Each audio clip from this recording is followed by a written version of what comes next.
Must accept the grim reality that Putin will continue to tighten the vice. And if you go by the sheer size and firepower of Vladimir Putin's war machine, the odds have always been heavily against Ukrainian armed forces.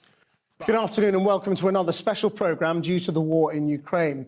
As Freedom Square in the eastern city of Kharkiv was destroyed by Russian attacks, an enormous column of Russian forces around 30 miles long is approaching the capital, Kyiv. Boris Johnson is touring neighbouring countries and said the odds were heavily against Ukraine, but claimed Putin was making a colossal mistake and that he would fail. However, calls for a NATO no-fly zone have been firmly rejected, to the dismay of many Ukrainians. You're talking about more sanctions, Prime Minister, but Roman Abramovich is not sanctioned. He's in London. His children are not in the bombardments. His children are there in London.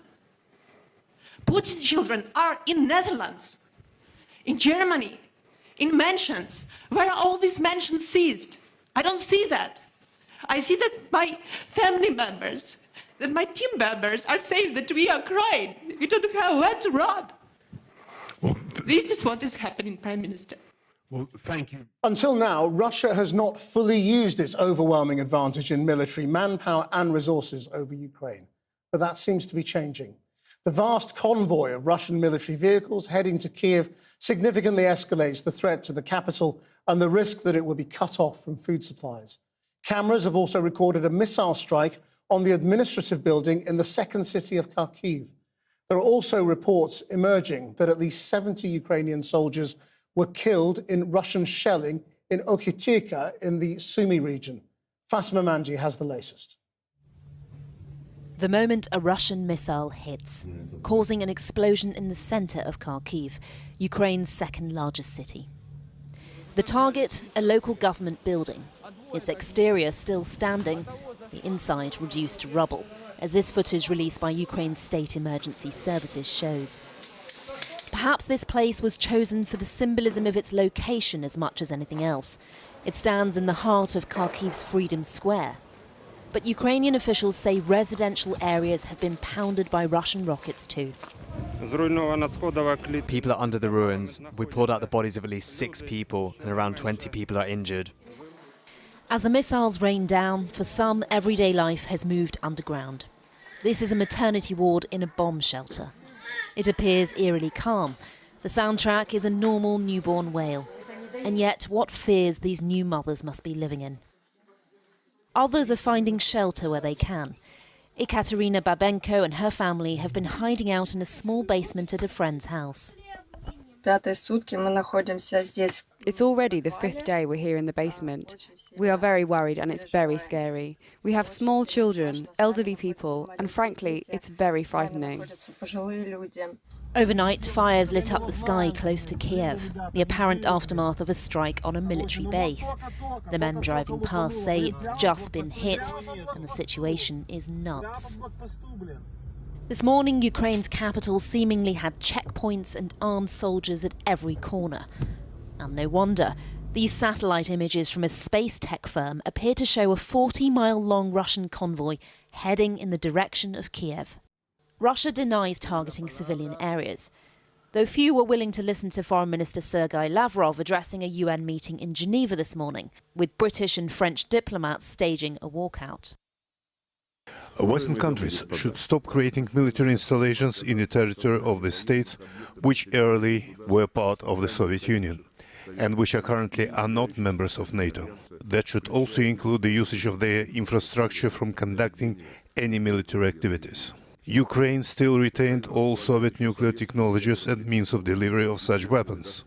We cannot help reacting to such a military danger.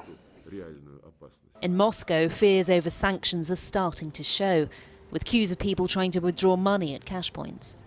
At Ukraine's border with Romania, a trail of people continued to flee the military assault, prams and possessions in tow. Only women and children climbed aboard this bus. Some intend to head as far as Germany. Many said crossing the border has become physically easier, though perhaps not emotionally, with no idea of when they might be able to return. Well, while the invasion is only 6 days old, the number of people thought to have fled west out of the country is already reported to have exceeded 520,000. Matt is in the western Ukrainian city of Lviv and joins us now from the train station where thousands are desperately trying to escape to Poland. Matt. Well, Christian, this is indeed the train station. The bus station is right next door. But as you can tell from those blue tents, it's become... Hi there. So a bit busy at the moment. As you can tell from the tents, it's become a makeshift refugee camp. Everyone who wants to leave this country at the moment, and you mentioned the figure of just over 500,000, I think the latest update is 660,000, have to come through this place. They try and get onto trains to Poland or buses to Poland. And it's not just Ukrainians. This is the United Nations of displacement, full of citizens, not of nowhere, but of somewhere, but often not here. So a group of Indian medical students from the city of Kharkiv on their way back to India, stuck here for days. A group of Mongolian students on their way back to Mongolia, have no idea how to get there. Lebanese over there. It's just an extraordinary glimpse of what awaits Europe or perhaps the wider world, because this number of 660,000 refugees so far, that is bound to increase as the Russians step up their military campaign on big cities like Kyiv and Kharkiv, because there are 44 million people in this country, including all these foreigners, many of whom will want to get out. And then the extraordinary sort of personal stories. Let's have a look at this for a minute. The extraordinary personal stories. There was a guy over there who's gone now called Dmitry. He's an IT specialist. Now he's wearing a brand new uniform. He's just dropped off his 68-year-old mother, who's got diabetes, hoping that she'll get on a train to Poland. And he's going the other way, back to the front line in order to fight the Russians. And he used language to describe what he's about to do that we can't really broadcast here on the lunchtime television. But these people are highly motivated. What sustains them, what feeds their resilience, is not just the food that's being cooked over there right now in these makeshift soup kitchens, but also their growing hatred of the Russian invader. And that's what this is really about. This is about self-determination, it is about resilience, it is about dignity, and they are deeply frustrated that they're not getting enough military help, especially from the air, from NATO. And this is going to be a huge dilemma for the rest of Europe and indeed for NATO, when you've got these columns of Russian tanks heading towards the capital and other cities, right? Hundreds, thousands of them ready to pulverize this place, of which we've just seen the beginning in recent days. Then the question for NATO will be, how do we intervene without causing a wider conflict? That is the big question on everyone's mind here, apart from getting on the next train or the next bus to Poland, Hungary or Slovakia. Back to you, Krish. Thanks, Matt, and more from Matt tonight at 7. Now, a short while ago, I spoke to Ukraine's youngest ever MP, Sviatoslav Yurash, who's in Kyiv, the capital, and has armed himself with an AK-47. He began by telling me exactly where he is and what the situation is. I'm in one of the government buildings. We have defenses prepared right now. So yesterday I was in the south of Kyiv, going to the guys there. One of my assistants there is leading defense efforts there. And 2 days before, I was traveling to the north, where there were skirmishes of fighting. And again, they have lots of needs of various sorts. Today I'll be traveling to the north as well, but also be helping out with the efforts here. This Russian column is clearly approaching Kyiv. It is not clear what they will do. Do you believe, are you expecting them to try and surround the city and besiege it? We know exactly what it's going to do. We have seen these columns attack Ukrainian towns throughout the last 5 days, in the north, in the east, in the south of Ukraine. So we have no illusions this column will come around and give out candy. The point is that this column is full of weapons, rockets, grenades, soldiers, and as far as fighting, it's going to be a fight. Again, our citizens are not going to give up our capital. So that's why we give everybody who wants means to defend their city. And we will organize and bring together all the sides of Ukrainian society to showcase to the world that we want our nation free and independent. And do you believe you can keep supply lines open to Kyiv? We have kept them open from the west and the south. from what I can see. And basically, the reality is that we don't really have a problem of keeping them open. They are landing airborne there, but we keep clearing them out from what you can see. We've seen the British Prime Minister in the Baltic states today and in Poland talking about the help that he wants the world to send more of. What do you need? What do you want right now? Well, we need everything. The point here is that nothing is enough. Fighting one of the biggest world's armies is not exactly a cakewalk. So the point is nothing is enough. I mean, we're getting supplies, food, sandbags, weapons of various kinds. And again, that gives us a fighting chance. We need to truly have some instruments to throw at the enemy coming at us. So we thank you for all the support we've been getting from you so far, but the more the merrier, as they say. And do you understand why all the NATO countries are being very clear that NATO cannot join this war, that this is ultimately Ukraine's war?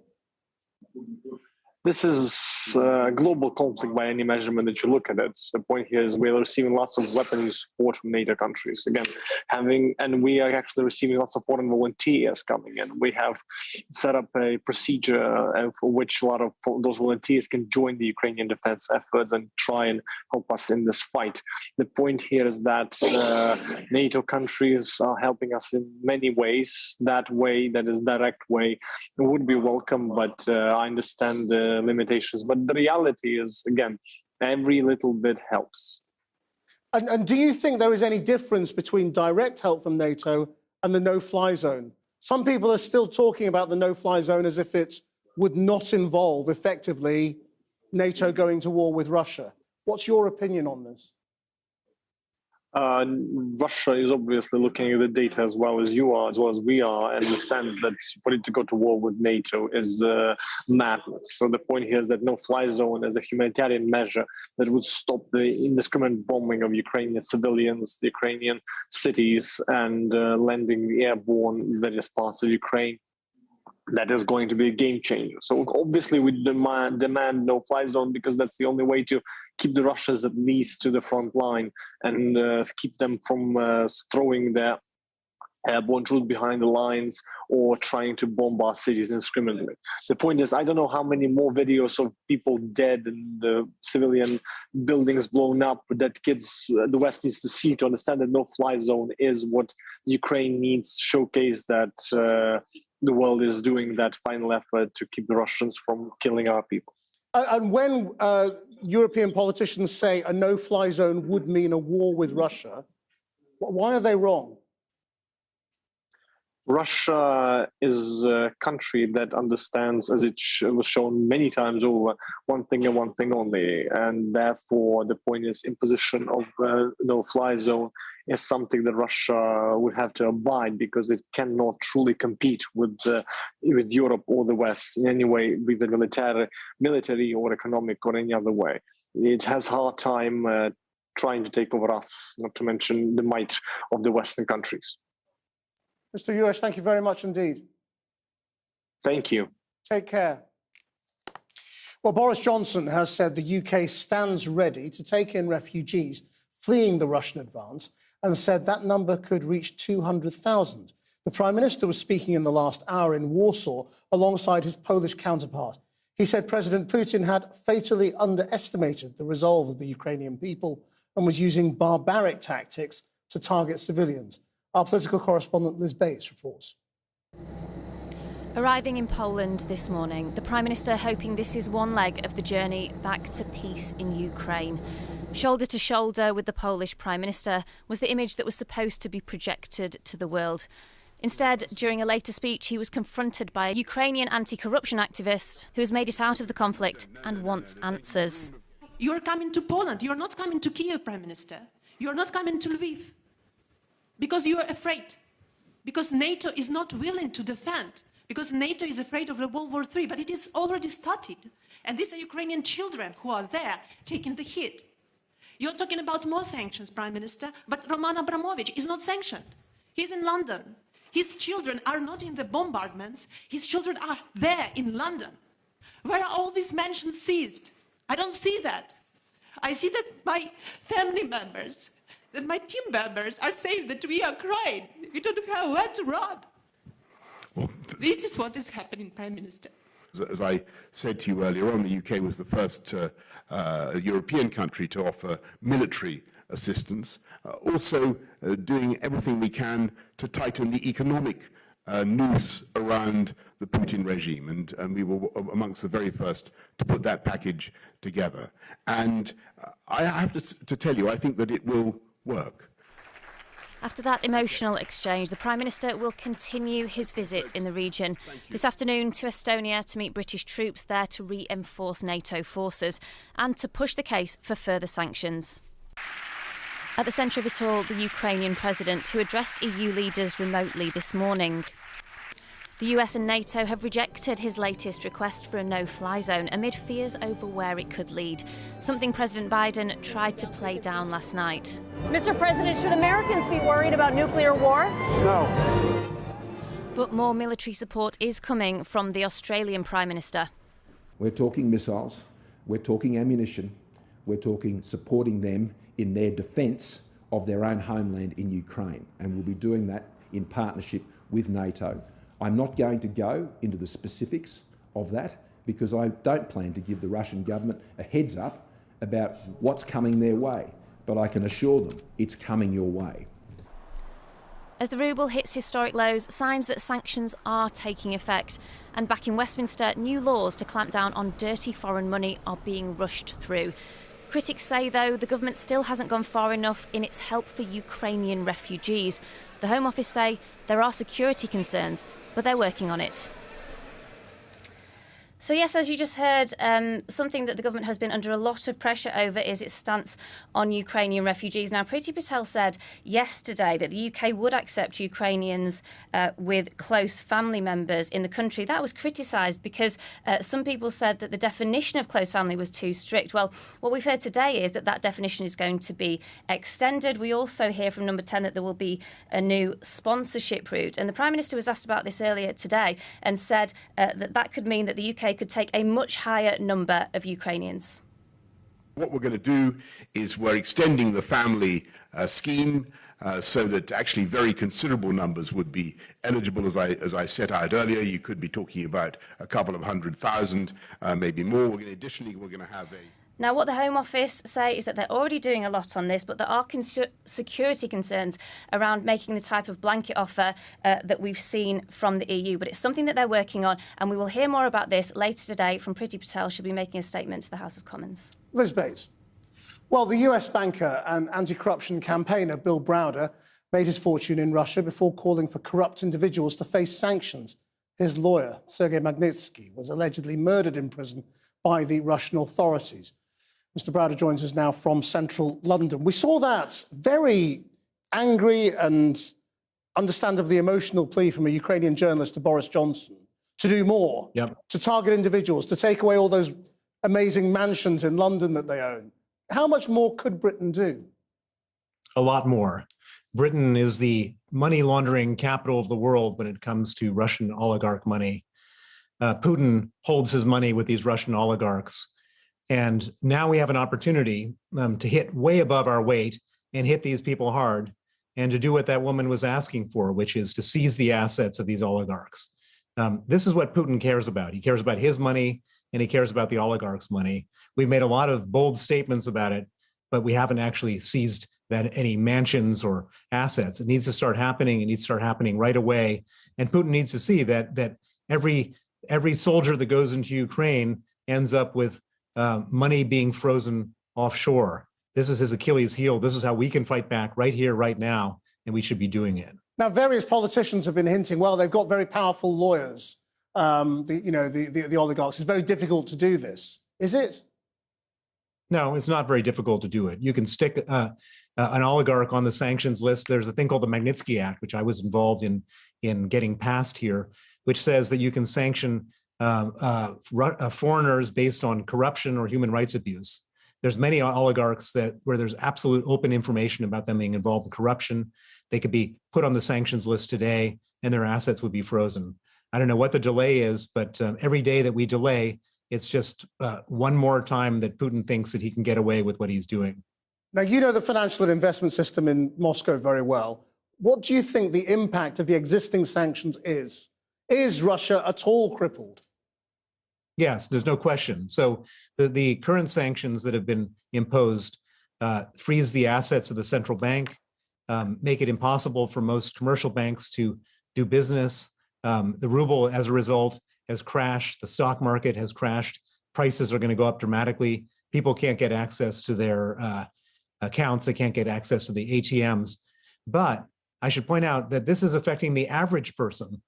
Well, Putin and his oligarchs are still sitting pretty. And our beef is not with the average Russian. Our beef is with Putin and the oligarchs. And so, yes, it's a good thing to do because at this point, we have to do everything in our power economically to try to raise the cost of this exercise to Putin. But we should be doing it as efficiently as possible. And the most important thing is to go after his personal financial interests. Do all these sanctions also end up hurting us? Well, the sanctions that don't hurt us are going after the oligarchs. The sanctions that do hurt us are, cutting off the entire Russian economy. There are many companies that won't be doing business with Russia because of these broad brush sanctions. But the ones that don't hurt are the targeted sanctions against the oligarchs. And I mean, again, in terms of the importance of property, how important is it? Well, property is important. Bank accounts are important. Investments in companies are important. Private planes are important.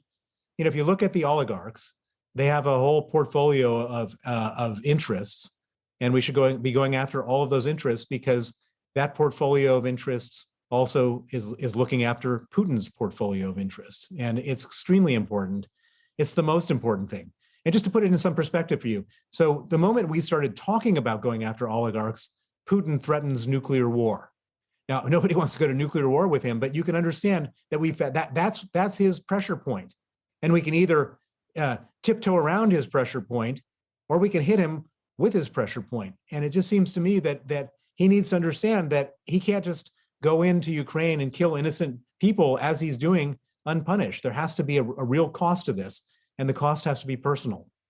And just finally, I mean, do you think those people we call oligarchs do actually have power over Russia and over Putin, which is kind of the definition of oligarch? Well, I think it's actually different. I don't think they have power over Putin. I think they look after Putin's money. So if we're trying to get to Putin, these are proxies, these are nominees, these are trustees for Vladimir Putin. And for that reason, not because we're expecting them to overthrow him, but because they look after his money. And when you sanction them, you sanction him. We must leave it there. Thank you very much indeed for your time. Now, the Ukrainian President, Volodymyr Zelensky, has just finished addressing the European Parliament in Brussels via video link from Ukraine. Let's hear a little of what he said. We are fighting just for our land and for our freedom. Despite the fact that all large cities of our country are now blocked, nobody is going to enter and intervene with our freedom and country. And believe you me, every square of today, no matter what it's called, it's going to be called, as today, Freedom Square in every city of our country. Nobody's going to break us. We're strong. We're Ukrainians. We have a desire to see our children alive. I think it's a fair one.